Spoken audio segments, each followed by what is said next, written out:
এই চেয়ারে যারা বসে, আমার মতো আপনার মতো যারা চেয়ারে বসে তারাই। বিগত 15 বছর এই যে বাংলাদেশে আজকে 54টা বছর চলছে, 54 বছর বয়সে পা দিয়েছে আজকে। এই 54 বছরে 53 বছর বিএনপি আওয়ামী লীগ চালিয়েছে, এখন পরিচালনা করছে জাতীয় নাগরিক পার্টি। এই জাতীয় নাগরিক পার্টি এই পুলিশকে কোন ভূমিকায় পরিচালনা করবে, এই জাতীয় নাগরিক কমিটির উপর নির্ভর করে এই পুলিশের ভূমিকা। এখন পুলিশের যে ভূমিকা দেখতে পাবেন, এটা পুলিশের ভূমিকা না, জাতীয় নাগরিক পার্টির ভূমিকা। আগে যে ভূমিকা ছিল বিএনপি আওয়ামী লীগের ভূমিকা, এখন দেখবেন জাতীয় পার্টির ভূমিকা। এখন আমার কথা হচ্ছে যে জাতীয় নাগরিক পার্টি, আমার ভাই, আপনার ভাই, আমাদের সহযোদ্ধা ভাইরা এই আন্দোলনের মাধ্যমে ওরা চেয়ারে বসেছে, এরা একটা নতুন রাজনৈতিক দল করেছে, শুভকামনা জানায়। এদিকে আমি উদাত্ত আহ্বান জানাতে চাই ভাই, বিএনপি আওয়ামী লীগ যে ফর্মুলায় পুলিশকে নিয়ন্ত্রণ করেছে, আপনারা ওই ফর্মুলায় আপনারা পুলিশকে নিয়ন্ত্রণ করবেন না।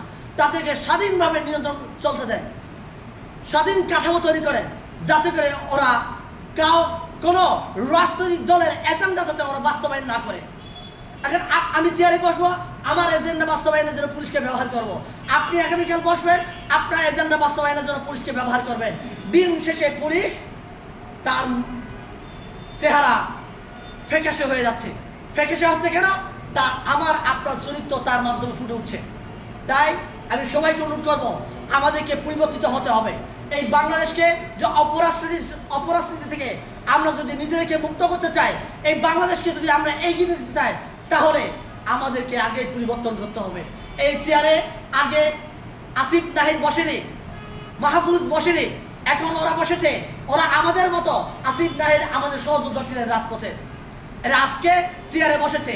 এই চেয়ার তাদেরকে সঠিকভাবে পরিচালনা করার জন্য, ভারতের আগ্রাসন বিরোধী এবং বাংলাদেশকে যাতে সত্যিকার অর্থে আমরা বহিঃশক্তি মুক্ত বাংলাদেশ বিনির্মাণ করতে পারি, এই জন্য আমাদের সবাইকে স্বতঃস্ফূর্তভাবে এই সাংবাদিক এবং পুলিশ ভাইদেরকে সহযোগিতা করতে হবে।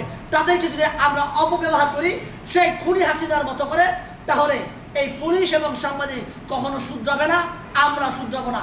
আমরাই শুধরালে পুলিশ এবং সাংবাদিক শুধরাবে।